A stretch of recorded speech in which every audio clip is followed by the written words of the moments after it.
mes péchés, tout est en moi.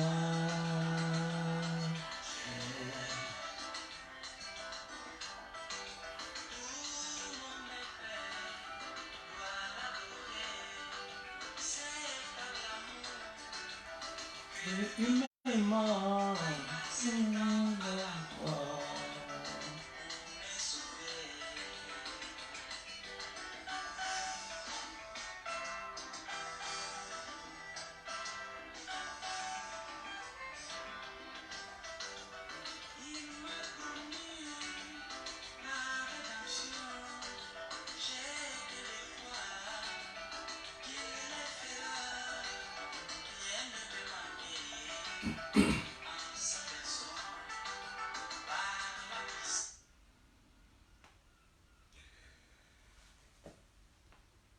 oui.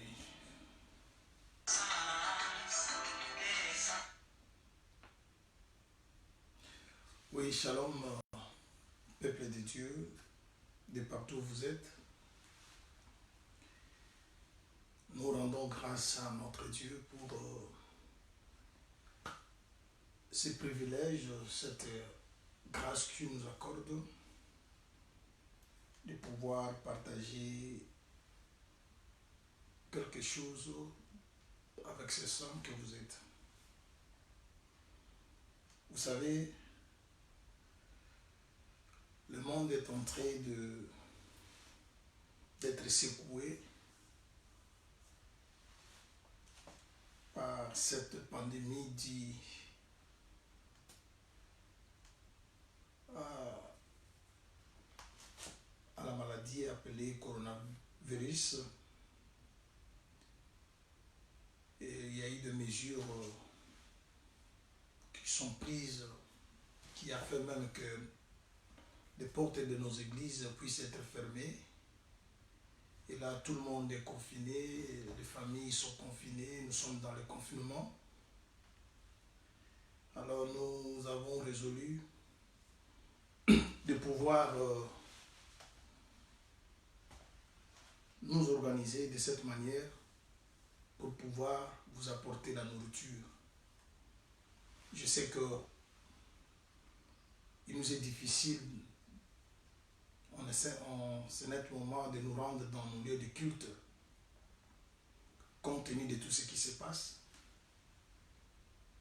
Mais je sais qu'il y a une porte qui reste complètement ouverte. C'est la porte du ciel. En cela, qu'est-ce que je vais dire?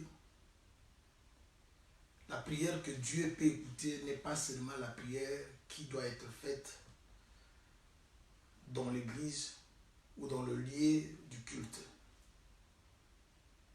Un enfant de Dieu doit être capable de s'adapter dans toutes les circonstances qui se présentent devant lui. Vous savez, quand je regarde dans les Écritures, je vois des jeunes hommes, Daniel, Michaël, Azarias et Ananiam. Ils étaient en déportation, ils étaient juifs, vous le savez très bien, mais ils se sont retrouvés en Babylone. Ils étaient bien réussis. À un moment donné, il y a une loi qui était donnée où personne ne pouvait prier un autre Dieu à l'exception du roi. C'est-à-dire, tout le monde devait prier le roi de cette époque-là. Alors Daniel, selon les Écritures, il s'était fermé dans sa maison. En quelque sorte, c'était aussi le confinement. Mais la loi ou la mesure qui a été prise ne l'a pas empêché à garder ses bonnes habitudes. La Bible dit, il priait régulièrement, comme il le faisait 3 fois par jour. Il a même ouvert la fenêtre de sa chambre pour que sa prière aille jusqu'à Jérusalem. Vous savez, parce que quand Salomon a construit le temple de Dieu en Jérusalem, il avait fait une prière, comme quoi tout celui qui viendra chercher ta face en ces lieux, qu'il soit exaucé. Autrement dit, nous allons dire que Jérusalem était comme l'endroit où les prières de gens étaient exaucées. Alors partout où vous êtes, il suffit seulement vous orienter votre prière vers Jérusalem. Mais vous savez, aujourd'hui, Jésus a dit à la femme samaritaine, les lieux d'adoration, ce n'est plus en Jérusalem, ni sur les montagnes, mais les vrais adorateurs adoreront le Père en esprit et en vérité. Vous comprenez? C'est-à-dire, même si nous sommes dans le confinement, même si nous sommes confinés, même si les portes de nos églises restent encore fermées, mais à la maison, on peut toutefois prier. Parce que chaque papa, il est le pasteur de sa maison. Vous pouvez réunir vos enfants, votre femme, et faire la prière. Et orienter vos prières vers le ciel. Parce que les portes sont fermées, les shops sont fermés, mais il y a une porte qui est ouverte jusque-là. Elle reste ouverte pour toi et pour moi. Et partout où vous êtes, vous pouvez vous adresser à ces dieux et vos prières feront quelque chose. Je vois les gens agités, les gens s'ensaler, les gens, je sais quoi dire. Mais nous nous sommes dit, on est à la maison. Mais cela ne nous empêchera pas de mettre à votre disposition la petite grâce que Dieu nous a léguée. Voilà, aujourd'hui, je suis là. Je crois que pendant toute cette période de confinement, nous allons pouvoir faire de nos mieux, pouvoir partager la parole de Dieu avec vous chaque dimanche. On verra si ça sera possible. On va ajouter encore un autre jour pendant la semaine pour que nous ayons au moins 2 jours où nous allons pouvoir partager la parole de Dieu avec le Saint de Dieu. Parce que je vis les gens faire des provisions. Il y a ceux qui sont partis acheter des histoires, la viande, le pain, de l'eau. Ils ont tout acheté. Et quand vous partez dans les magasins, dans les supermarchés, dans les shops, des fois vous n'en trouvez rien. Parce que les gens veulent avoir un peu de provisions dans leur maison. Oui, c'est bien. Tout ça, c'est pour nourrir que la chair. Et les gens, le monde entier aujourd'hui a peur de la mort. Mais je vous dirai une chose. Cette épidémie ou cette pandémie passera. Mais la mort sera toujours là. Parce que la mort, c'est une promesse. Même si tu ne meurs pas aujourd'hui, sache que demain tu mourras. Sache que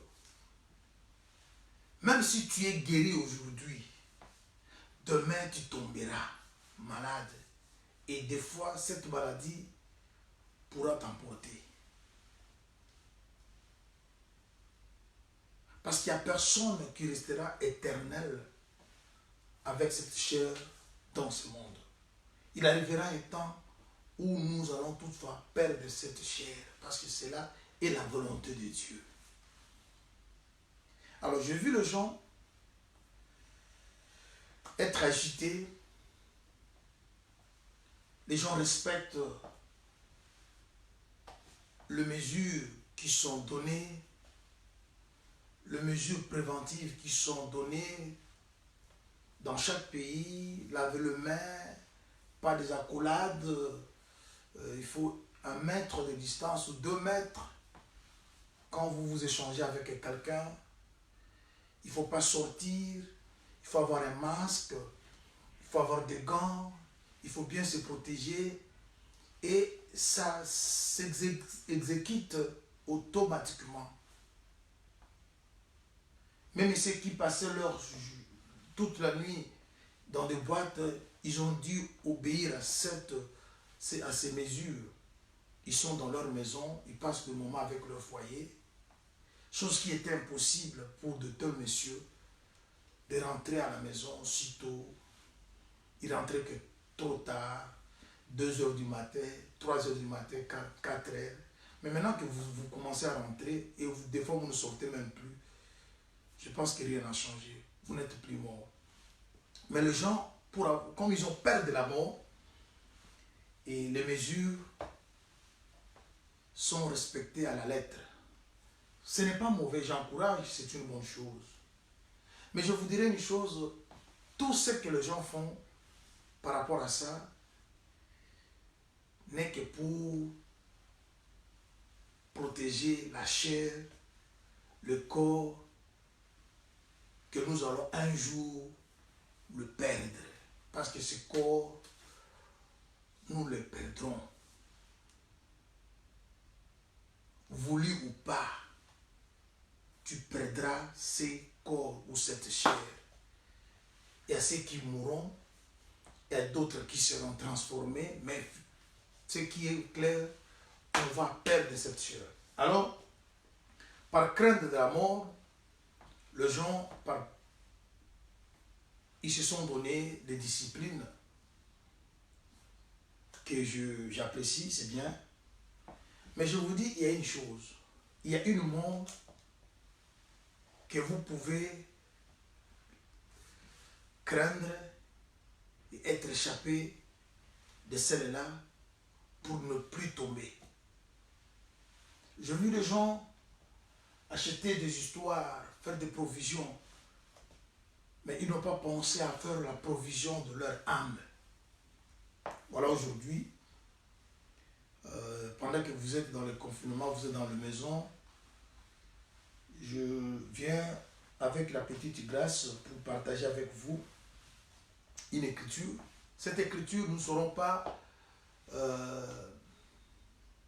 la cortiquer dans sa totalité aujourd'hui, mais c'est une écriture que nous allons, ça va prendre un peu un moment, nous allons commencer à l'expliquer calmement, parce qu'avec cette écriture, je crois que nous allons sillonner presque toute la Bible, presque tout le livre, parce que c'est vraiment une écriture qui est riche, qui va nous aider à comprendre beaucoup de choses, et ça permettra aussi que nous puissions parler sur quelque chose concernant le temps dans lequel nous sommes. Et partager la vidéo à tous ces bien-aimés avec qui vous partagez le même lien. Parce qu'il y a des gens aussi qui sont à la maison, ils ont soif de la parole de Dieu, mais ils n'ont pas où aller écouter la parole de Dieu. Alors nous les mettons à la disposition de tout le monde, inviter les autres à pouvoir nous joindre pendant que nous sommes en direct. Même si les gens n'ont pas le temps, mais je sais que la vidéo va rester dans notre page, les gens pourront toutefois la suivre même après. Alors avant que nous commencions notre adresse de ce matin, j'avais voulu rendre grâce au Seigneur, notre Seigneur. Ma prière à Dieu qu'il te donne une intelligence, qu'il te donne de la capacité de bien pouvoir saisir son langage. Parce que son langage a toujours été spirituel. Il est écrit, l'homme animal ne peut pas comprendre les choses de l'esprit. Voilà, nous voulons que Dieu nous fasse grâce, afin que son message de ce matin soit une bénédiction pour nos familles, pour nos âmes, pour nos couples, pour nos foyers. Et ma prière à Dieu est que devant la porte de votre maison, la porte de votre famille, qui est un signe du sang, afin d'empêcher l'ange de la mort qui ravage le monde d'y accéder. Et je crois que le signe du sang en question, c'est bien la bonne parole, sa présence, qui te protège contre tout ce qui se passe pendant ces moments de confinement où le monde est secoué. Même si vous êtes à la maison, même si vous partez travailler, que Dieu qui protège son peuple veille sur vous. Et Dieu notre Père, nous recommandons ce moment entre tes mains. Nous sommes venus comme de simples instruments.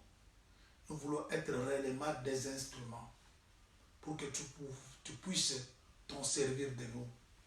Parce que c'est toi qui sais parler et c'est toi qui sais donner la nourriture convenable au temps convenable. Seigneur, lorsque ce qui sera prêché ce matin vienne de toi, Jésus, et que les paroles qui sortiront de ma bouche ne puissent pas être miennes, mais que ce soit ta parole à toi, qu'elle vienne de toi, Jésus. Et partout où elle arrivera, Seigneur, qu'elle puisse produire la vie. C'est parce que c'est pour la vie que tu étais venu dans ce monde. Et tu nous as établis ministres pour qu'à travers nous, nous soyons des canaux par lesquels tu passes pour donner la vie au monde. Seigneur, aide-nous pendant quelques minutes que nous allons prendre devant ton peuple. Et tout ce que nous pourrons dire, Seigneur, soit ta pensée. Au nom de Jésus-Christ, nous t'avons ainsi prié. Amen. Ok, mes bien-aimés, aujourd'hui, nous allons lire une écriture. C'est une écriture que nous avons toujours lue. Et c'est une écriture que beaucoup l'ont aussi prêchée. Mais comme les Écritures nous disent plutôt, il n'y a rien qui est nouveau sous le soleil. Ce qui était, c'est ce qui est et c'est ce qui sera.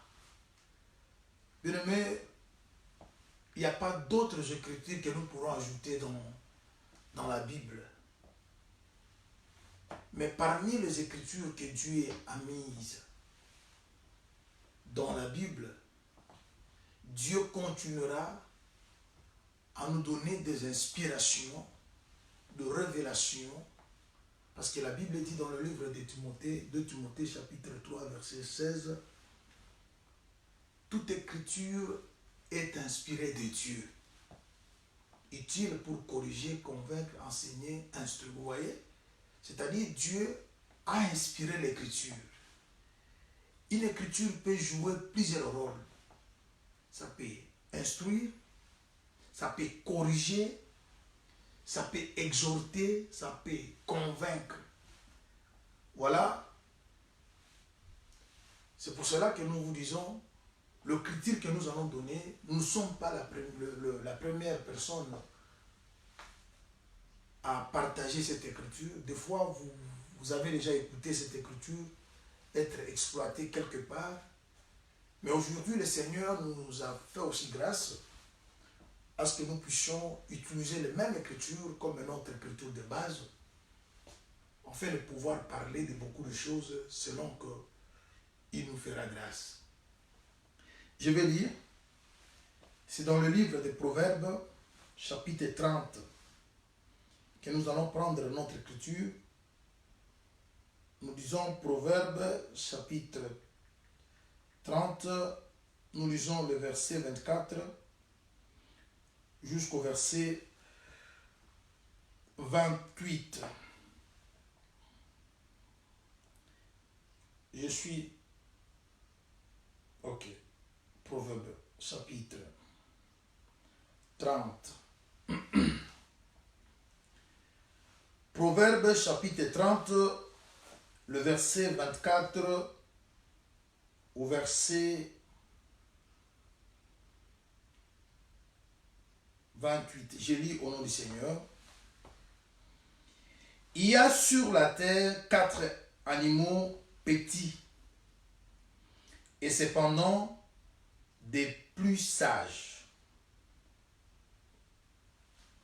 Les fourmis, peuple sans force, préparent en été leur nourriture. Les damas, peuple sans puissance, placent leur demeure dans les rochers. Les sauterelles n'ont point de roi, elles sortent toutes en division. Elles sortent toutes en division. Et puis, les lézards saisis avec le main se trouvent dans les palais des rois. Voilà l'écriture que nous allons pouvoir s'en servir avec pendant tout ce temps que nous allons pouvoir parler sur le thème que je mis là, les 4 petits animaux de la terre. Mais vous savez que la Bible nous dit quelque part, aucune prophétie de l'Écriture pourrait être l'objet d'une interprétation particulière, car c'est poussé par l'Esprit que les hommes ont parlé de la part de Dieu. Cette écriture que nous venons de lire, c'est une des prophéties, et une prophétie de l'Écriture. Mais le frère Pierre nous a exhortés en disant, on ne peut pas interpréter l'Écriture selon nous. Mais il faut qu'on rentre chez la personne qui a inspiré. Parce que tout à l'heure, je vous avais parlé de 2 Timothée chapitre 2, chapitre 3 plutôt, verset 16, que l'Écriture est inspirée de Dieu, vous voyez. C'est Dieu qui inspire l'Écriture. Alors, s'il faut interpréter l'Écriture, il faut que Dieu lui-même puisse venir interpréter son Écriture. Alors, si nous nous tenons ou nous nous mettons devant vous, nous ne sommes que les instruments. Mais c'est Dieu qui va jouer. Si peut-être je suis une guitare, je ne peux pas me jouer moi-même. Il faut qu'un homme ou une personne vienne se servir de moi et jouer afin qu'il y ait un son. C'est pour cela, à chaque fois, quand les hommes de Dieu se tiennent devant les enfants de Dieu, ils demandent à ce que l'Esprit du Seigneur les assiste afin de pouvoir parler de la part de Dieu. Voilà, nous avons vu et nous avons compris que c'est une prophétie. Parce que vous allez vous poser la question, est-ce que sur la terre, dans le monde, s'il faut parler des petits animaux, est-ce qu'il y a seulement ces 4 ici cités qui sont petits? Alors nous allons nous poser la question, pourquoi ces choix? Quand Dieu parle de petits animaux de la terre, qui sont cependant des sages, des plus sages, il nous parle de la fourmi, du damas,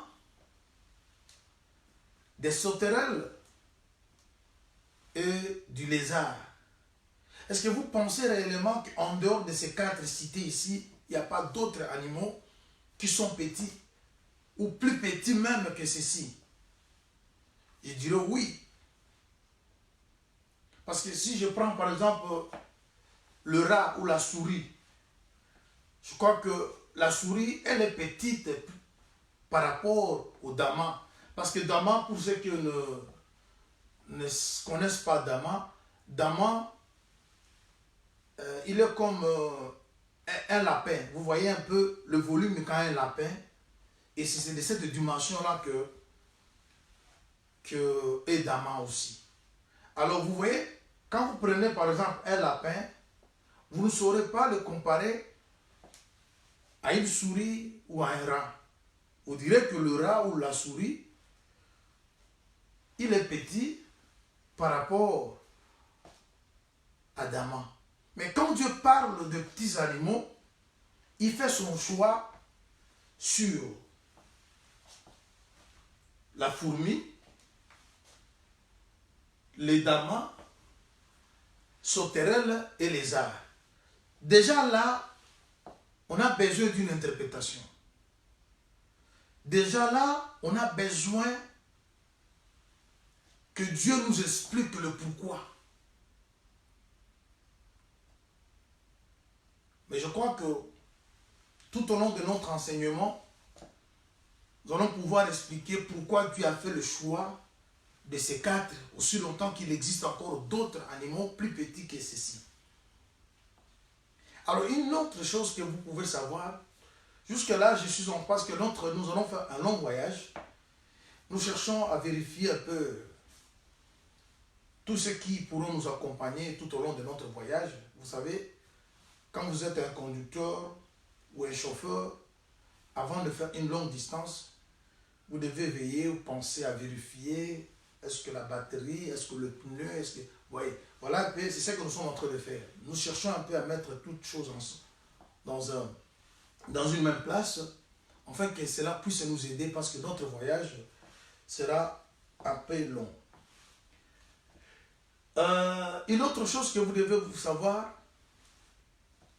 si vous prenez dans le livre de Proverbes, chapitre 16, le verset 4, il y a une écriture qui est là, que j'aime aussi bien, qui dit « Dieu fait chaque chose avec un but. Même le méchant pour le jour de malheur. » Vous voyez? C'est-à-dire, quand nous lisons la parole de Dieu, quand nous lisons les Écritures saintes, nous devons toutefois nous poser des questions, la raison, le pourquoi et le but de tous ceux qui sont mentionnés ou tous ceux qui sont écrits. Pourquoi Dieu a voulu que cette histoire soit comme ça? Pourquoi pas comme ça? Vous voyez? Et quand vous allez commencer à vous poser des questions de cette manière, et c'est maintenant que vous pourrez comprendre la raison de chaque chose. Et c'est là-bas que naisse l'interprétation. Parce que le langage de Dieu, c'est un langage codé. Mais il faut que ce langage soit décelé, décortiqué, interprété pour que le sens soit donné au peuple de Dieu. Alors, l'écriture que j'ai citée là, de Proverbe 16, 4, nous dit « Dieu fait toutes choses pour un but ». Il ajoute, l'écrivain ajoute « même le méchant pour le jour de malheur ». C'est-à-dire, Dieu, en créant le méchant, il savait le pourquoi. Ils ont un service à accomplir. Ils ont une tâche à accomplir. Ils ont une mission que Dieu va leur confier. C'est pour cela, nous qui sommes enfants de Dieu, quand les choses se présentent devant nous, nous devons toutefois chercher à savoir pourquoi ceci m'arrive-t-il. Il faut se poser des questions. J'ouvre une parenthèse avant que nous rentrions dans notre verset des Proverbes. Vous savez, cette parenthèse que je vais ouvrir, je l'ouvre parce que pour mieux expliquer Proverbe 16, 4 que je viens de faire sa citation. Regarde, le Seigneur qui est Dieu et Jésus, bien sûr, qui connaît toutes choses, ils sont dans le cœur et le rein, d'accord. Il vient dans le monde, il avait ses disciples. Et parmi les disciples, il devait maintenant choisir quelques-uns des disciples pour qu'ils deviennent apôtres. Alors, lui qui connaît, ils sont dans le cœur et le rein. Lui au devant de qui personne ne peut se cacher. Et quand il fait le choix des apôtres, il prend Judas, il le met du nombre des apôtres. Vous voyez cela? Pendant que Pierre, Jean, Jacques et les autres, Matthieu, ne savaient pas qui est Judas, ils le voyaient comme ça, comme un bien-aimé. Mais Jésus savait ce qu'est Judas. Parce qu'il leur a dit, l'un de vous était démon. Alors, posez-vous la question. Dieu qui est saint, Dieu qui est parfait, Dieu qui est juste, et qui connaît toutes choses au-devant de lui, rien n'est caché. Il sonde le cœur et le rein. Comment il peut prendre un démon, le mettre à côté de ceux qui sont normaux, de ceux qui sont fils du royaume? C'est pour simplement expliquer cette écriture que je viens de vous donner, Proverbe 16, 4. Toutes choses, Dieu les fait avec un but. Et même le méchant, ils ont un but. Alors, la parenthèse, qu'est-ce qui se passe? Jésus, en venant dans le monde, il savait le pourquoi de sa venue. Il savait pourquoi son père devait l'envoyer. Il savait qu'il était venu mourir. Parce que l'histoire de mourir, ce n'était pas étrange. C'était bien connu. Il savait qu'en allant dans le monde, je vais pour mourir. Parce que l'histoire de sa mort a été signalée avant que le monde soit fait, la terre, ainsi de suite. Parce que si vous prenez une écriture, vous notez, je vous épargne de lecture. Si vous prenez une écriture dans le livre de Zacharie, chapitre 11, Zacharie 11 nous dit quelque chose. On nous dit quoi? On nous parle de quelqu'un à partir du verset 10 jusqu'au verset 13. Si vous allez lire cette écriture, vous allez comprendre des choses. Quelqu'un qui parle de sa vente. Il dit, si vous voulez, donnez-moi mon salaire. Et le salaire qu'on devait lui donner, c'était 30 cycles d'argent. Et quand il a reçu son salaire, l'Éternel lui dit, va avec cet argent et jette ça dans la maison de l'Éternel. Pour le potier. Ici, quand vous lisez cette écriture de Zacharie, qu'est-ce que vous allez trouver? Vous allez trouver que on nous rencontre un problème concernant Jésus. Mais avant que Jésus soit né, parce que quand le prophète Zacharie parle, Jésus n'est pas encore venu. Et Judas même n'était pas encore né. Mais il y a eu quelque chose qui était déjà arrêté. Et là, vous ne voyez pas quelqu'un venir vendre quelqu'un autre. Mais on nous parle que la personne elle-même se vend. Et on lui donne le salaire de son estimation. Et il prend cet argent selon ce que l'Éternel lui avait dit, d'aller jeter cet argent dans le temple pour qu'on achète le champ du potier. Et la personne qui devait recevoir l'argent, il avait au départ entre ses mains sa houlette qu'on appelait grâce. Vous voyez?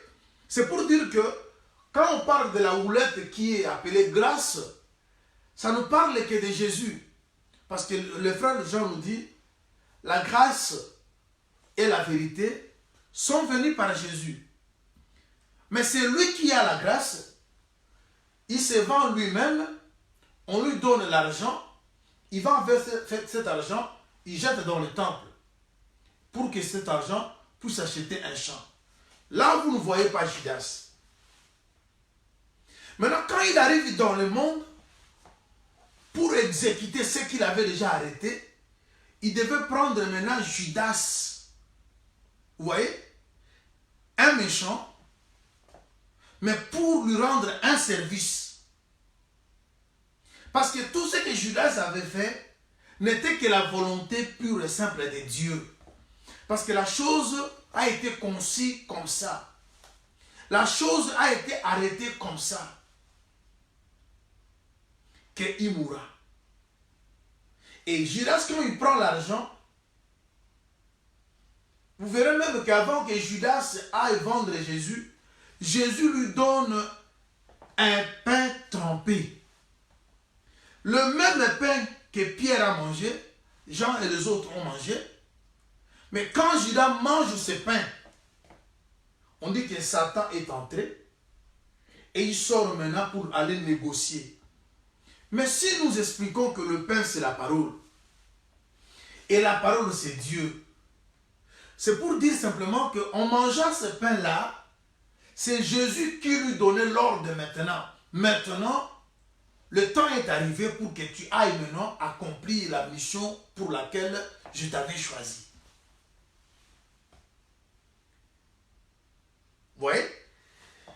Il était choisi comme apôtre, non pour prêcher l'évangile comme prêchait Pierre, Jean pour sauver les âmes. Mais il était choisi pour qu'il soit la personne qui allait vendre Jésus. Parce que cette mission-là, on ne pouvait pas la confier à Pierre, non plus à Jean. Mais on doit confier cette mission à un méchant. C'est là où nous vous disons que tous les esprits, mauvais comme bons, sont au service de Dieu. Si Dieu veut exécuter quelque chose, il va regarder, faut-il se servir de quel esprit? Alors c'est pour dire simplement, ce que vous êtes en train de vivre sur cette terre, bien aimé, c'est Dieu qui est l'auteur. Lamentation de Jérémie chapitre 3 le dit dans le verset 37. N'est-ce pas de la volonté de Dieu qui vienne le mot et le bien? Qui dira une chose arrive si l'Éternel n'est pas l'ordonnateur? Vous comprenez? Pour que quelque chose arrive, sachez que Dieu est derrière. Mais nous allons nous poser des questions. Pourquoi? Le pourquoi. Parce qu'il est écrit aussi, pendant le temps de bonheur, l'homme doit se réjouir. Mais quand le malheur vient, l'homme doit réfléchir. C'est-à-dire, réfléchir, c'est une manière de se poser des questions. Pourquoi cette chose m'a-t-elle arrivé? Pourquoi Dieu a-t-il permis que ceci m'arrive? Mais on doit savoir que Dieu est derrière toutes choses. Parce que tous les esprits sont au service de Dieu. Ici que je suis que dans la parenthèse, parce que nous parlons de choix. Pourquoi le choix de ces 4 animaux? Et cependant, il y a d'autres animaux plus petits que ceux-ci. Mais il a choisi que ces 4. Et là, c'est là où que nous sommes entrés pour dire que chaque chose, Dieu le fait avec une raison, avec une cause, avec un pourquoi, avec un but. Et quand nous allons commencer à nous poser des questions de cette manière, et c'est comme ça que nous allons trouver maintenant la volonté de Dieu. Il a fait ceci parce qu'il veut ça. Et je vais fermer cette parenthèse que j'avais ouverte par rapport à Judas. Jésus l'a pris, il l'a mis à côté de Pierre, il était un méchant. Mais il aurait fallu que Jésus lui-même puisse lui dire, va, exécute, fais ce que tu as à faire. Il lui donne le pain. C'est le même pain là que Pierre a mangé. C'est le même pain là que les autres ont mangé. Mais quand ce pain arrive chez Judas, comme le pain c'est la parole, c'était la manière de Dieu de lui parler. Maintenant, tu dois sortir pour aller négocier les 30 cycles d'argent. Vous voyez, dans Zacharie, c'est lui-même qui avait le 30 cycles d'argent entre ses mains. Et c'est lui-même qui était parti jeter l'argent dans les temples pour qu'on achète un champ. Mais quand il prend le corps,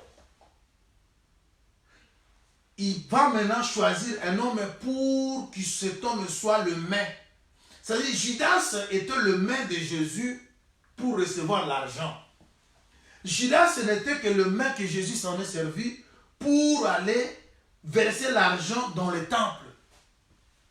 Cette mission ne pouvait pas être confiée à Pierre. Vous comprenez? Ça, c'était qu'une parenthèse. Alors, il faut bénir l'Éternel. Si vous vous êtes choisi pour le bien, parce qu'il y a ceux qui sont choisis pour le bien, il y a d'autres qui sont choisis pour le mot. La Bible dit, les bonnes choses, les bonnes œuvres ont été créées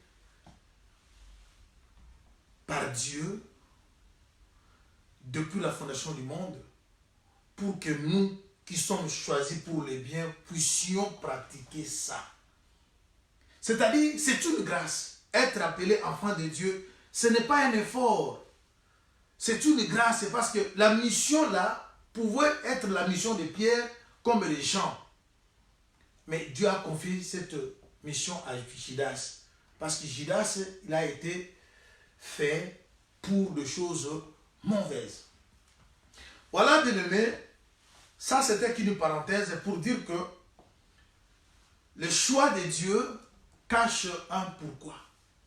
Et quand Dieu choisit les 4 animaux que nous venons de citer là, fourmis, damas, sauterelles et lézards, il y en avait aussi d'autres qui pouvaient être comptés parmi ceux-là, mais Dieu les a mis à côté, il n'a choisi que ces 4. Vous allez comprendre le pourquoi de ça quand nous allons avancer.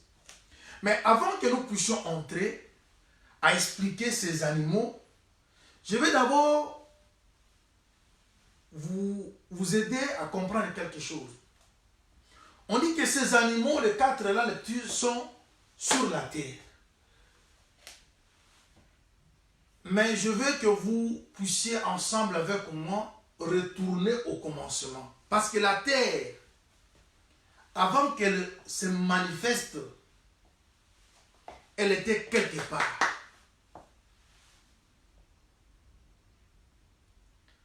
Si vous lisez Genèse chapitre 1er, à partir du verset 1er jusqu'au verset 10, il y a des choses qui sont dites là, qui peuvent nous éclairer. Comme je disais tantôt, nous sommes en train de mettre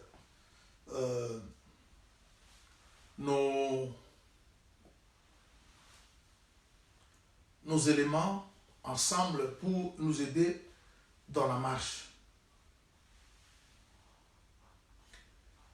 On nous dit quoi? Dans Genèse 1, on dit « Au commencement, Dieu créa le cieux et la terre. » Ça, c'est le verset 1er.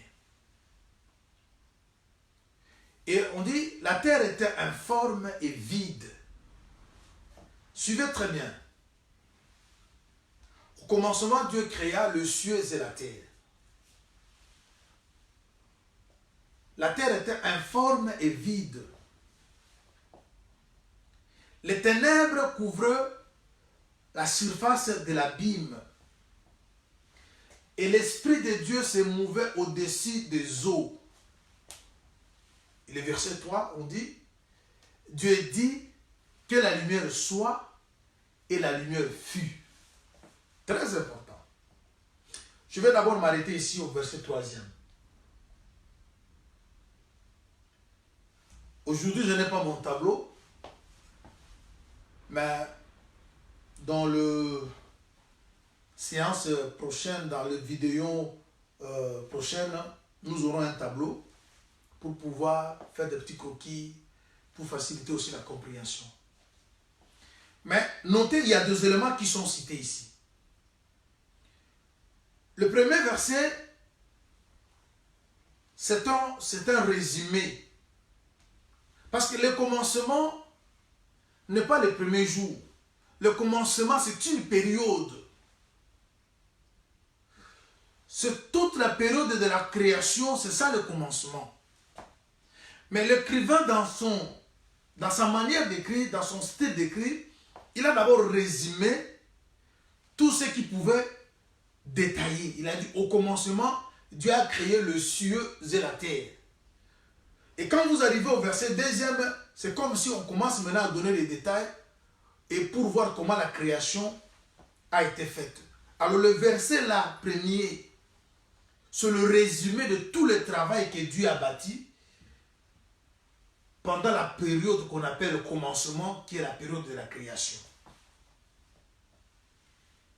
Mais moi j'arrive au verset 2. On nous parle de quelque chose de très capital. On dit que la terre existait. Mais cette terre était informe et vide. Retenez ces choses. Parce que nous allons parler des animaux petits, mais qui sont sur la terre. Mais avant que cette terre soit manifeste, en fait que ces 4 animaux puissent se retrouver sur la terre, on doit parler d'abord d'où est venue la terre. Et avant d'avoir cette forme-là pour être habitée, comment était cette terre? Et comme je vous ai dit, la prophétie de l'Écriture ne pouvait pas être l'objet d'une interprétation particulière. C'est-à-dire, nous serons obligés de rentrer auprès du Seigneur, lui qui a inspiré l'Écriture, de pouvoir nous donner le sens de ce que nous venons de lire. Vous voyez? Maintenant, l'écrivain de Genèse nous dit dans le verset 2 du chapitre 1, il dit « La terre était informe et vide ». C'est-à-dire, il y a 2 choses qu'on nous signale ici. La terre est informe et la terre est vide. On ne s'arrête pas là, on dit que les ténèbres, voilà, couvraient les surfaces de l'abîme. C'est-à-dire, cette terre, elle était informe dans l'eau. Maintenant, les eaux dans lesquelles était la terre, elle était couverte des ténèbres. Très important. Il y a maintenant 2 éléments. Nous allons expliquer la terre informe et vide.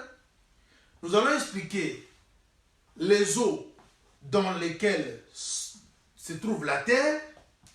Nous allons expliquer les ténèbres qui couvrent la surface des eaux ou de l'abîme. Et on dit maintenant, l'Esprit de Dieu mouvait au-dessus des eaux. Nous allons aussi expliquer, l'Esprit de Dieu mouvait au-dessus des eaux, voulait dire quoi? Et nous allons aussi expliquer, Dieu dit que la lumière soit et la lumière fut.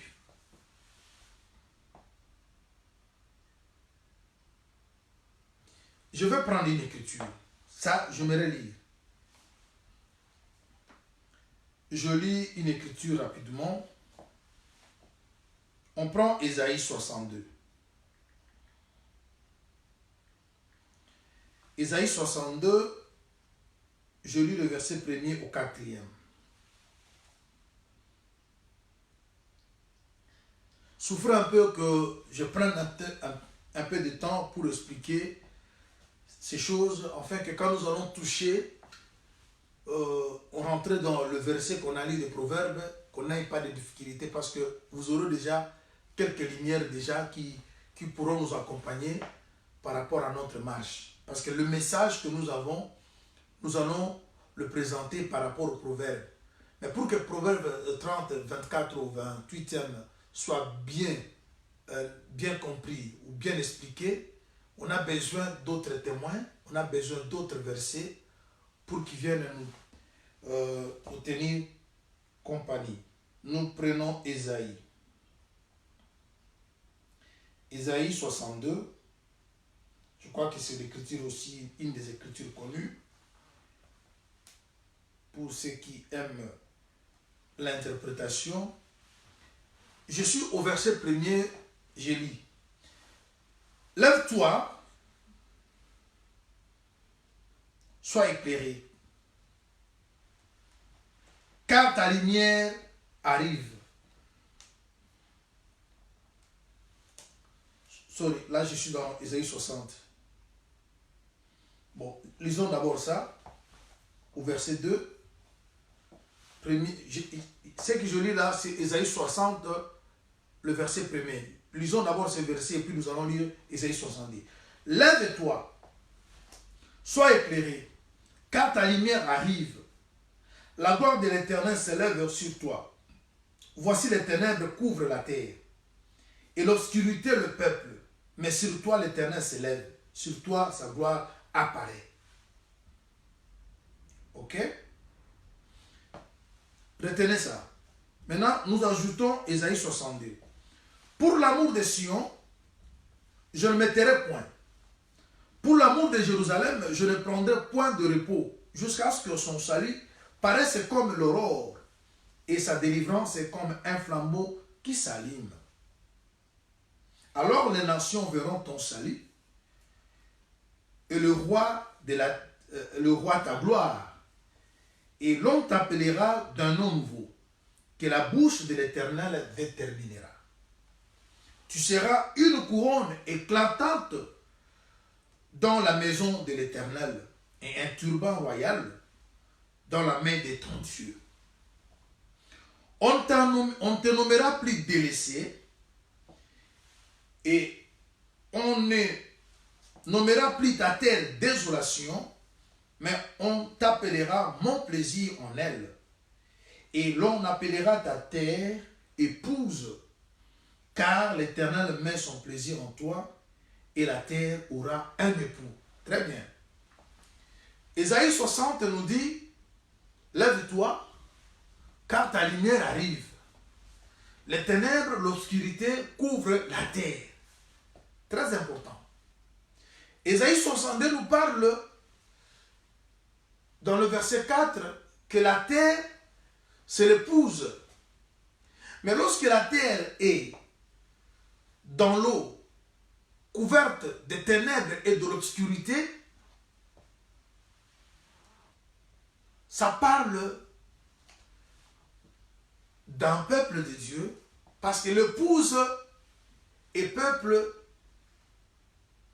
vont ensemble. L'épouse est aussi appelée peuple, peuple aussi est appelé épouse. Nous qui sommes peuple de Dieu, nous sommes aussi épouses de Dieu. Je vais l'expliquer quand nous allons retourner dans le livre des Proverbes. Mais ici, je veux que vous saisissez quelque chose. Ici, nous expliquons Genèse 1, 1er au 3e. Mais le verset, j'ai dit, lisez jusqu'au verset 10. Mais dans le verset, au commencement du verset 1er jusqu'au 3e, il y a des choses qui sont soulevées, dont nous allons dire, nous ne pouvons pas passer comme ça sans pouvoir l'expliquer. Alors, je dis que les choses citées, on nous a parlé de la terre informe et vide, on nous a parlé des eaux, on nous a parlé des ténèbres, on nous a parlé de l'Esprit de Dieu qui mouvait au-dessus des eaux, et au verset 3e, on nous parle de Dieu qui dit que la lumière soit, et la lumière fut. Dieu a vu que la lumière était bonne, Dieu la sépara avec les ténèbres, il appelle lumière jour, et il appelle ténèbres nuit. Très important. Alors, Ésaïe nous explique, parce que la parole de Dieu s'explique elle-même. Nous ne pouvons pas raisonner autour de la parole. Un verset est expliqué par les autres versets. C'est pour ça que je suis parti dans le livre d'Ésaïe, prendre l'écriture d'Ésaïe, Ésaïe 60, 1er au 2e, Ésaïe 62, 1er au 4e, nous font comprendre que la terre, elle est aussi épouse. La terre, elle est aussi peuple de Dieu. Mais un peuple de Dieu dominé par les ténèbres, un peuple de Dieu couvert par le ténèbre. Et les ténèbres aussi, nous allons l'expliquer. Et c'est ce qui fait maintenant que, bien que la terre existait, la terre n'avait pas une forme. Et la terre était vide. Parce que pour que la terre puisse avoir la forme, ça demandait que la lumière puisse la visiter. Et quand la lumière va visiter la terre, il faut que la terre soit affranchie pour que la terre soit maintenant remplie. Et quand cette terre sera affranchie, c'est ainsi qu'on saura parler de 4 animaux qui sont sages mais petits sur la terre. Très important. En tout cas, souffrez un peu, qu'on aille un peu comme ça petit à petit, parce que c'est très bien qu'on ait un peu le temps de tout réunir.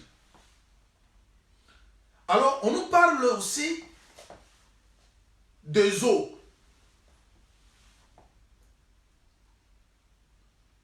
Les eaux, quand vous prenez par exemple Apocalypse chapitre 17, le verset 15, là on nous parle, les eaux, dans le langage de la parole, représente aussi les peuples, les langues, les nations et les foules. Autrement dit, les eaux parlent du monde parce que c'est dans le monde qu'on a les langues, les nations, le peuple, les foules. Maintenant, si nous avons compris que la terre, c'est le peuple de Dieu, la terre, c'est l'épouse de Dieu, la terre, ce sont les enfants de Dieu, et nous venons de comprendre que les eaux, c'est le monde dans lequel il y a les nations, les peuples, les langues, les foules. On comprend directement que cette écriture cette prophétie de l'écriture plutôt, nous signalait déjà comment les enfants de Dieu devaient être dominés par une puissance des ténèbres avant que le Seigneur leur Dieu puisse venir le visiter.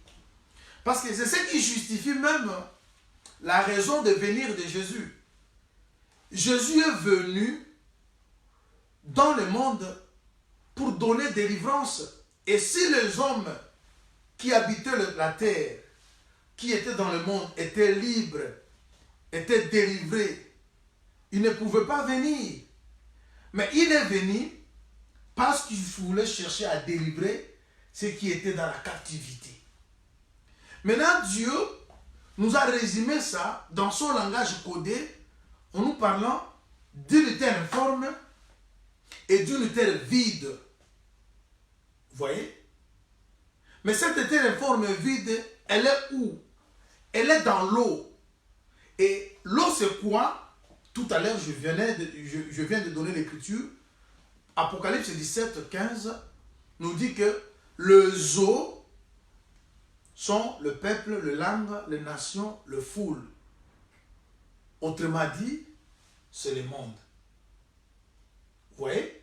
C'est-à-dire, nous qui sommes enfants de Dieu, avant que nous ayons cette position que nous avons aujourd'hui, nous étions autrefois dans l'emprise du diable. Vous voyez? Alors il aurait fallu maintenant que Dieu vienne vers nous. Vous allez, j'explique maintenant les ténèbres. Les ténèbres qui ont couvert la surface de l'abîme parlent aussi de la puissance du diable. Je donne une écriture. Je prends Colossiens. Colossiens chapitre 1, vous lisez à partir du verset 12 jusqu'au 13e. Le frère Paul dit, nous devons rendre grâce à Dieu. Vous voyez? Lui qui a permis que nous ayons part à l'héritage des saints dans la lumière. Il nous a délivrés de la puissance des ténèbres. Et il nous a transportés dans le royaume du Fils de son amour. Vous voyez? Ici, l'Éphésiens Paul explique que l'héritage, c'est dans la lumière. Mais avant que nous ayons cet héritage, nous étions où? Nous étions dans les ténèbres. Alors il aurait fallu que quelqu'un puisse venir nous délivrer et nous transporter. Vous voyez? La terre est forme vide, c'est tout un peuple. Comme j'ai donné le verset Ésaïe 2, Ésaïe 60, premier au deuxième, Ésaïe 62, premier au quatrième. C'est le peuple de Dieu. Mais était dans les ténèbres qui parle de puissance des ténèbres, de puissance du diable. Maintenant, on devait nous donner l'héritage. Mais pour que l'héritage nous soit donné, il faut que nous quittions les ténèbres à la lumière. Vous voyez maintenant ce qui se passe? Quand Dieu vient, il parle. Mais très important. Mais avant que Dieu puisse parler, son esprit, lorsqu'il mouvait au-dessus des autres, l'esprit de Dieu ne parlait pas. C'est aussi une grande période dont je vais expliquer.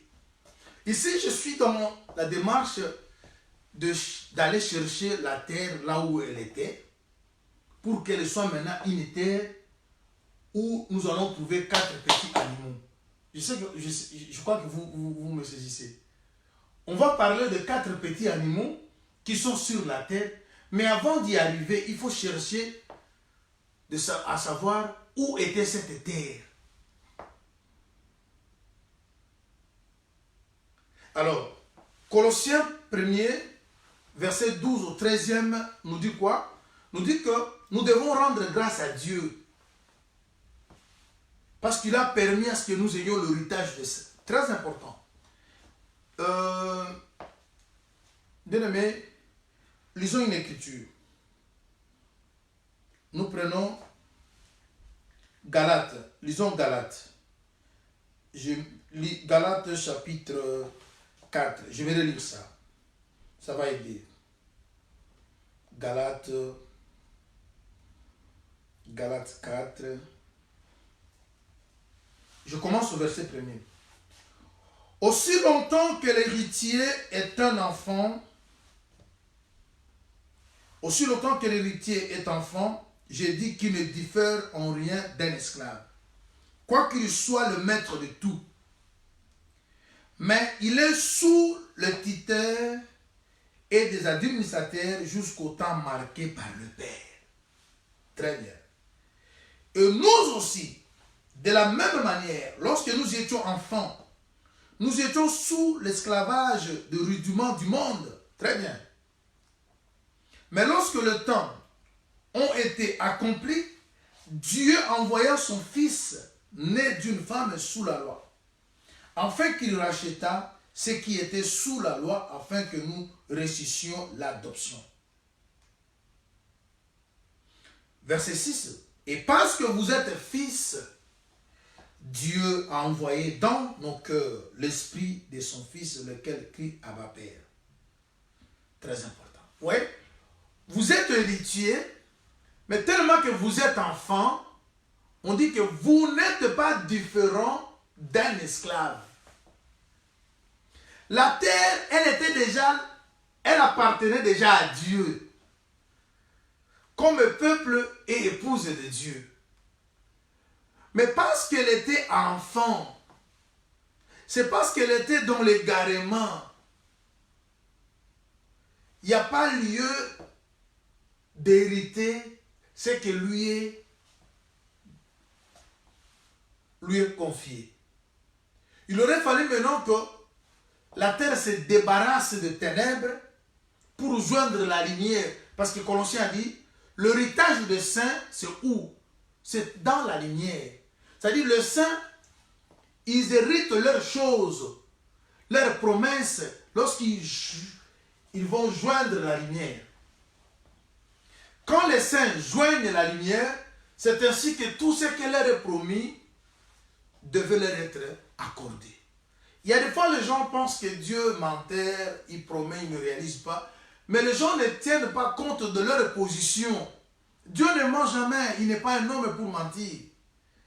Il n'est pas non plus le fils de l'homme pour se repentir. Il tient à ses promesses.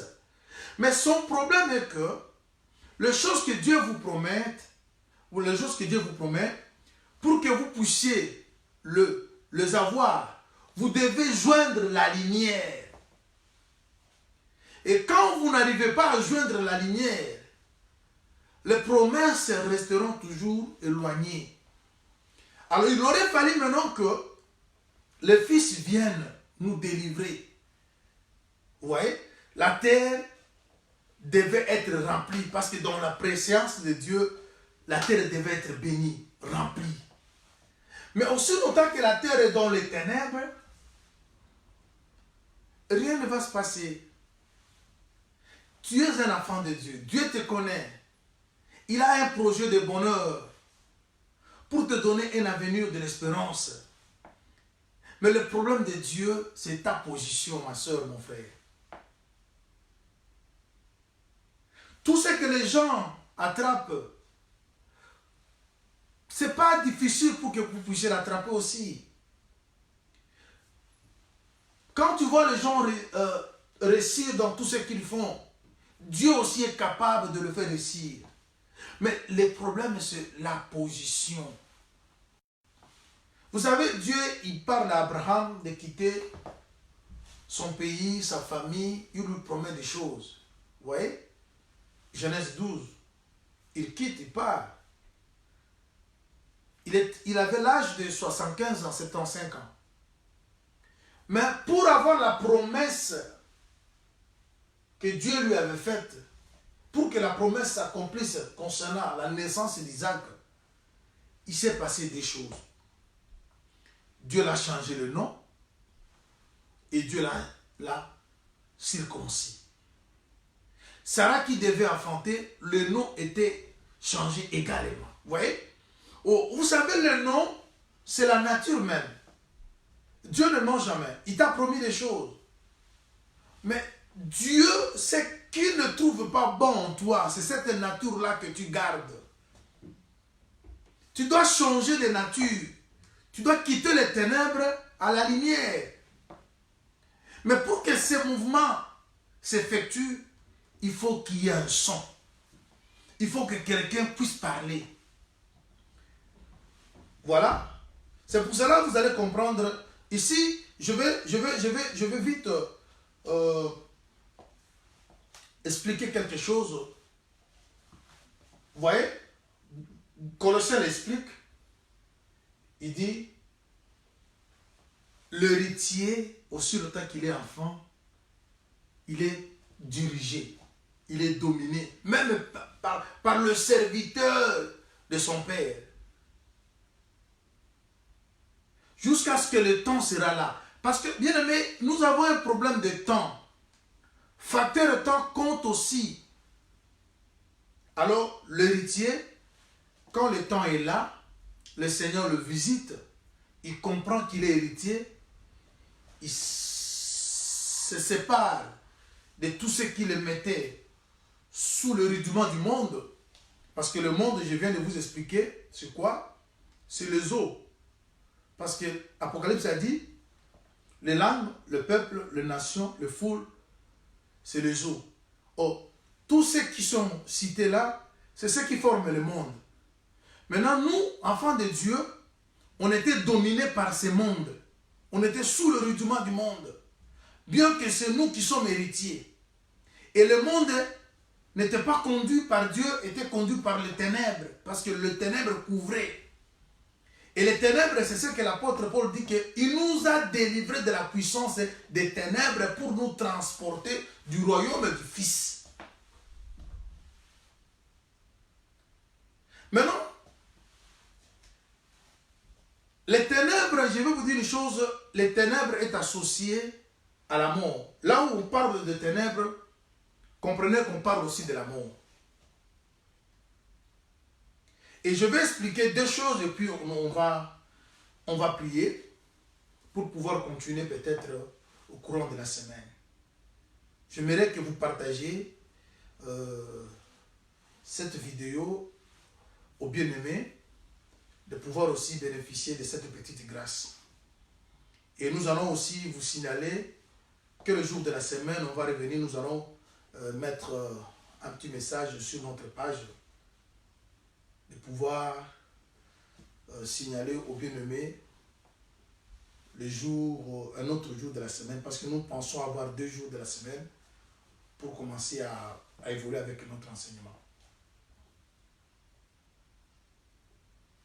Alors, regarde, l'Esprit de Dieu se mouve au-dessus des eaux.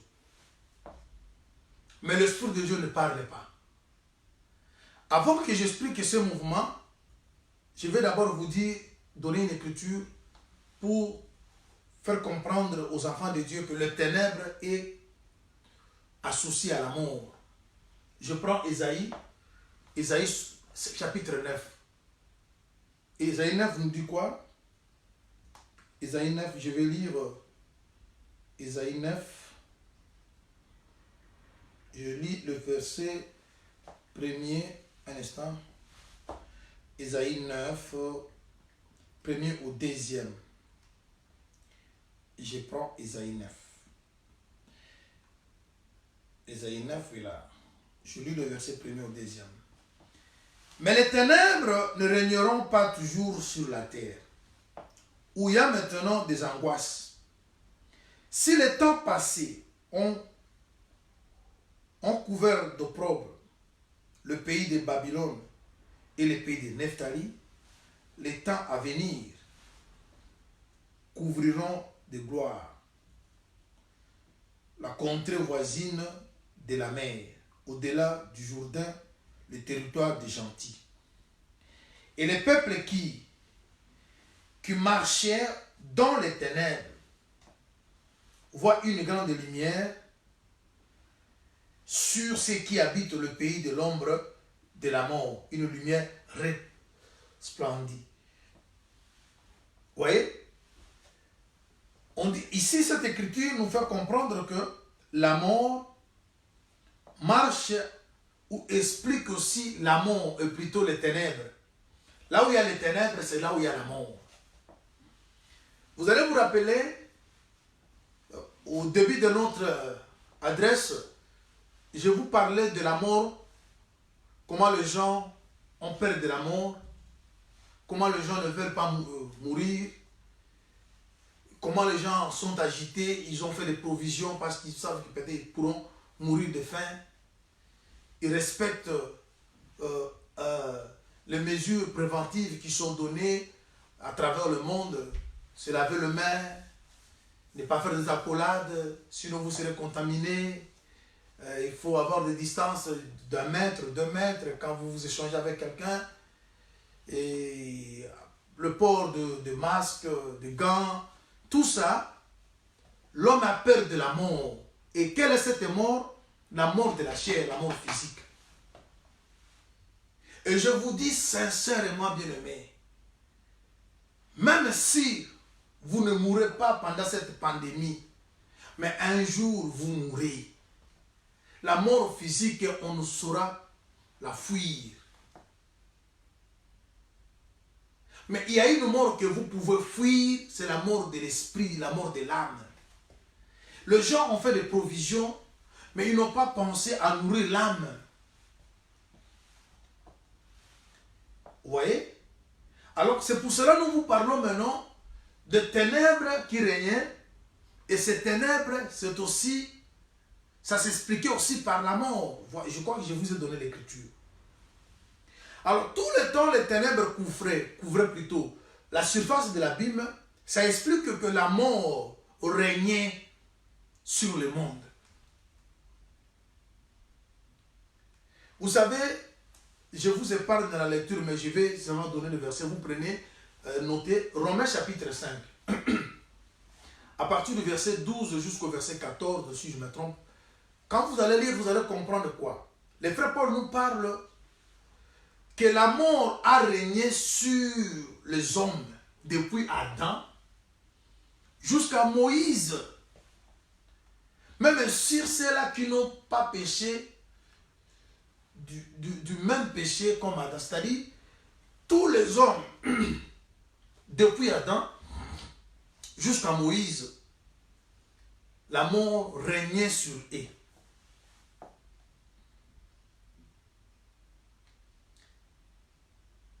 Alors, qui devait maintenant venir vaincre cette mort?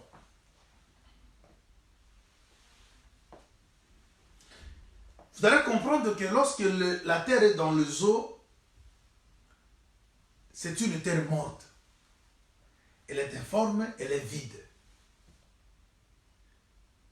C'est ça, un héritier qui est sous l'esclavage. Il faut qu'il soit délivré pour qu'il puisse avoir l'héritage. Mais l'héritage est dans la lumière. On promet à la terre, d'après Ésaïe 62, on dit que relève-toi, ta lumière arrive. Quand on dit à quelqu'un de se relever, c'est-à-dire la personne était courbée, dominée, assujettie. Maintenant, j'explique deux choses. Et puis nous allons prier. On va revenir peut-être au courant de la semaine, comme je disais tantôt, ou peut-être les dimanches pour continuer avec ça. Alors, la première des choses, c'est quoi? L'Esprit de Dieu mouvait au-dessus des eaux. Quand cet esprit marchait au-dessus des eaux, l'Esprit ne parlait pas. Mais l'Esprit a parlé pour la première fois quand l'Esprit a pris un corps.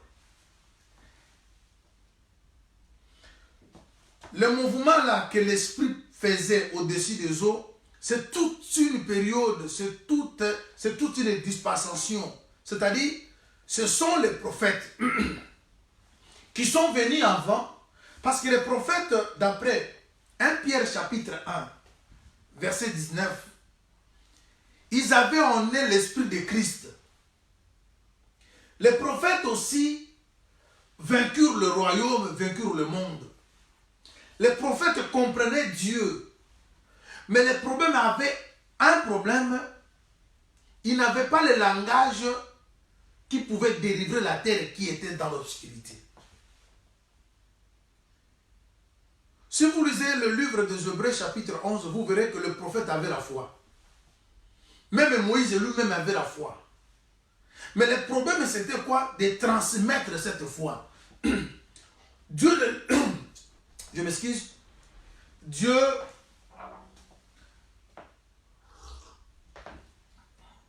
ne leur avait pas donné une bouche. Ils voyaient, ils comprenaient, mais transmettre ce qu'ils recevaient de Dieu pour que le peuple saisisse, ça posait problème. Osée l'a dit, que les prophètes ont parlé par des paraboles. Et Matthieu 13 le dit, quand on parle dans le parabole, c'est pour que le peuple ne saisisse pas. Alors, l'Esprit de Dieu qui mouvait au-dessus des eaux, avant que Dieu parle, ça représente la venue ou le moment où le prophète est défilé. Tous les prophètes qui venaient, d'après le verset que je venais de donner, 1 Pierre chapitre 1 verset 19, ils avaient l'Esprit de Christ. Et quand vous allez dans le livre des Hébreux chapitre 11, vous verrez qu'on nous parle qu'ils étaient puissants, ils ont vaincu le monde. Parce qu'il ne peut marcher sur les eaux. Si les eaux représentent le monde, que la personne a dominé le monde. Qu'est-ce que la Bible dit dans 1 Jean chapitre 5, verset 4? On dit que la victoire qui triomphe du monde, c'est notre foi. Vous voyez? C'est-à-dire, pour triompher le monde, il faut avoir la foi. Or, la foi, c'est quoi? La foi vient de ce qu'on attend, et ce qu'on attend vient de la parole de Christ. Or, les prophètes avaient l'Esprit de Christ. Avoir l'Esprit de Christ, ils avaient la parole de Christ. Ils dominaient. Ils avaient la foi. Il y a des prophètes qui ont fermé le gueule de lion. Hébreu le dit. Vous voyez? Mais ils Dieu ne parlait pas. Parce que le problème, c'était que celui qui vient délivrer la terre puisse parler, afin que la terre écoute. Parce que la terre aussi a une oreille. Mais elle venait, mais il n'avait pas le message, le langage facile. Vous savez, Moïse avait des difficultés de parler. Pour que Moïse explique, il parlait, mais son langage n'était pas compris. Il aurait fallu que Aaron soit là pour interpréter. Mais n'est-ce pas que vous avez dit que tous les prophètes ils n'ont que répété Moïse. Jean le dit, chapitre 1, verset 45. Ils ont dit que Moïse a écrit dans la loi et les prophètes ont parlé. C'est pour cela les prophètes, bien qu'ils étaient nombreux, mais ils étaient que la continuité de Moïse. Et tout leur message ne pénétrait pas parce que leur langage n'était pas clair. Alors, la personne qui a eu le langage clair, c'est le Fils.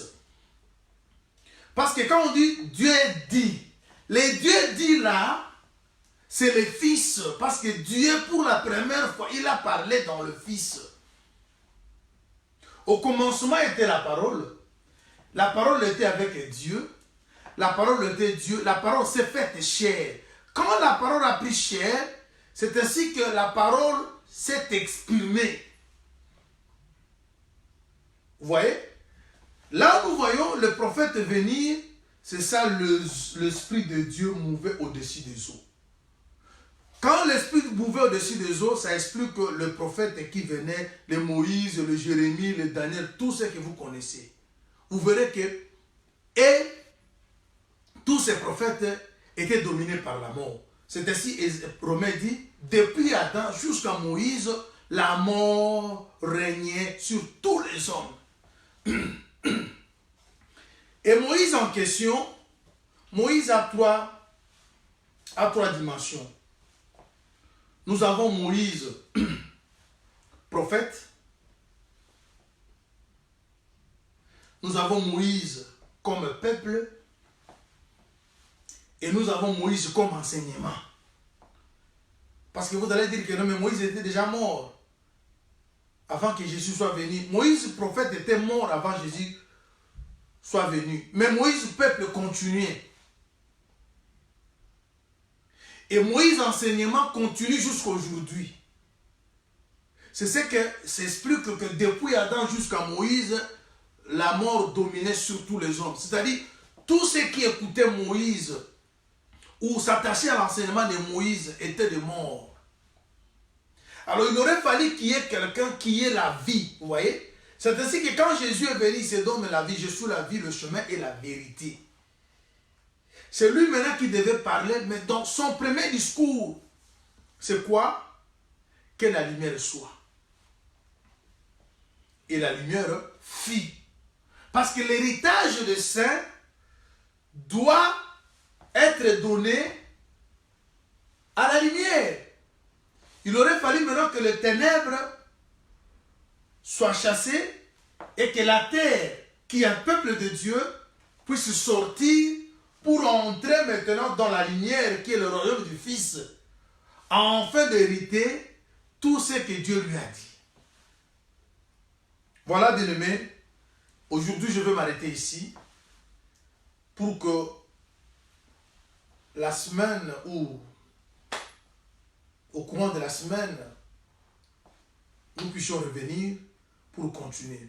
Mais ce que je vais te dire, le Seigneur t'aime. Le monde est secoué. Le gens meurt. Mais il y a quelqu'un qui donne la vie. C'est celui-là. Vous savez, en Israël, les gens mouraient.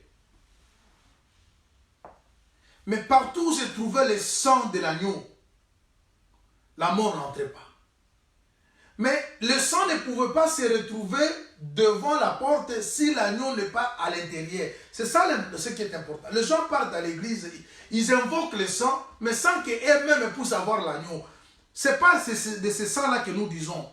On doit d'abord prendre l'agneau. Vous entrez l'agneau, vous faites entrer l'agneau dans votre maison.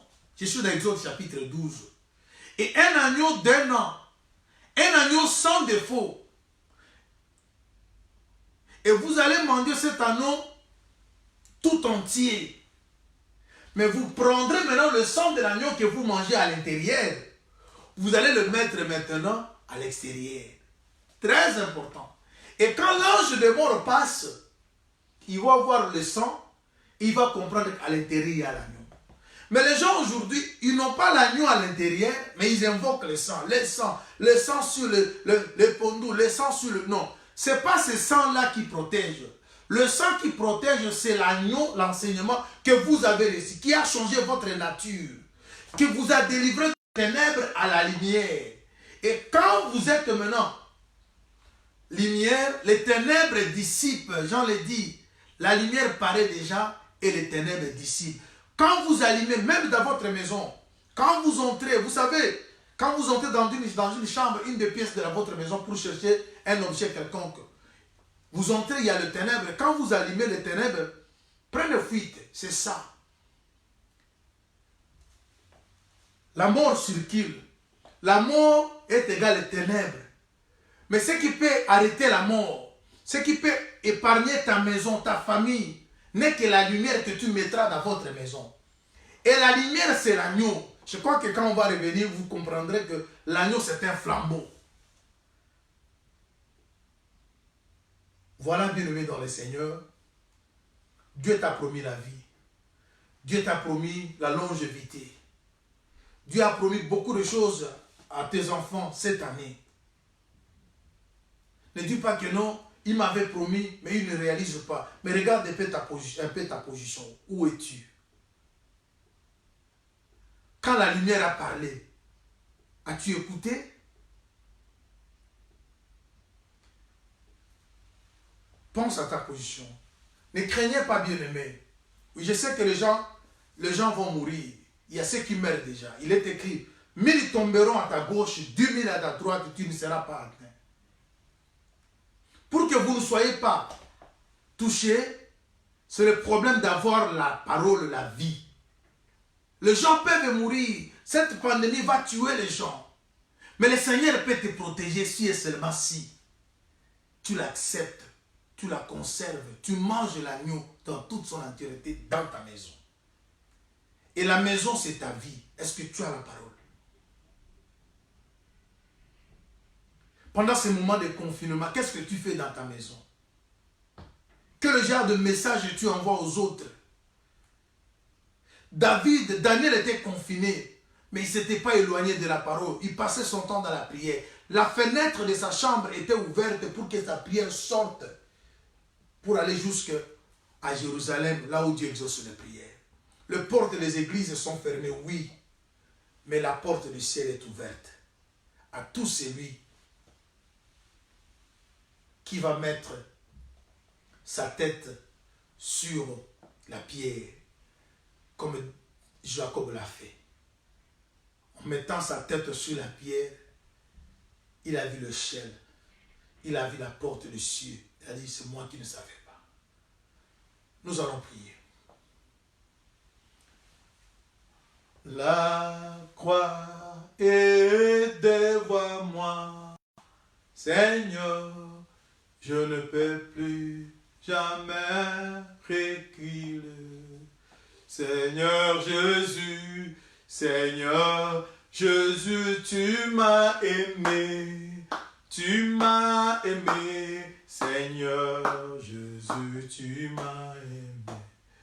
Seigneur Jésus, tu m'as choisi, Seigneur Jésus, tu m'as... Chantons Alléluia, la croix est devant moi, Seigneur, je ne peux plus jamais reculer. Seigneur Jésus, tu m'as aimé. Dieu notre Père, nous te sommes très infiniment reconnaissants, Père Dieu. Toi qui es notre Seigneur, notre Roi. Toi qui ne cesses de témoigner ton amour à notre égard. Et aujourd'hui encore, tu es venu vers nous au moyen de ta parole, parce qu'il est écrit dans leur détresse, ils crièrent à l'Éternel. Et Dieu leur envoya sa parole. Et la parole les a guéris. Je crois que tu as guéri quelqu'un, Seigneur. Je crois que tu as consolé quelqu'un ce matin à travers ce message. Je sais que tu visites le cœur, tu réconfortes le foyer. Les gens qui étaient déjà dépaysés, déboussolés, les gens qui étaient déjà perdus, ils savaient quoi faire. Ils voyaient que les choses tournent déjà mal. Mais aujourd'hui, tu nous as dit que tu es avec nous. Tu nous as promis des choses. Et tu ne mens jamais. La vie, nos enfants resteront. Cette pandémie, Seigneur, passera et nous resterons debout. Mais tu nous dis quelque chose. De quitter le ténèbre, d'aller vers la lumière. Parce que la mort marche avec le ténèbre. Seigneur, je veux que cette parole pardonne beaucoup, Seigneur. Je veux que cet enseignement sauve beaucoup, éternel notre Dieu. Parce que tu nous as donné le mystère de la réconciliation. Et toi, quand tu étais venu comme le réconciliateur, tu nous as réconcilié avec le Père. Et que ce message réconcilie les gens avec toi. Ramène l'harmonie, le paix dans le foyer. Guéris, Seigneur, notre Dieu, tes enfants, de partout ils sont, Seigneur. Yahweh, il y a ceux qui travaillent maintenant là. Il y a ceux qui vont sortir cet après-midi pour aller travailler. Il y a ceux qui vont travailler la semaine qui vient. Jésus, je demande à ce que tu protèges tes enfants. Comme il est écrit, 1000 tomberont à gauche, 10 000 à droite et ils ne seront jamais à terre. Seigneur, quand cette pandémie passera, que nous pourrons compter nos frères et sœurs et nous dirons que la guerre est finie, mais aucun de nous est touché, Seigneur. Sois, Seigneur, ce symbole-là qui était devant la maison de tout enfant de Dieu pour empêcher l'ange de mort. Protège mes frères qui sont en Afrique, en Amérique, en Asie, en Europe ainsi qu'en Occident, au coin du monde. Que tes enfants soient sécurisés et protégés. Au nom de Jésus-Christ, j'ai supplié. Amen. Que Dieu vous bénisse.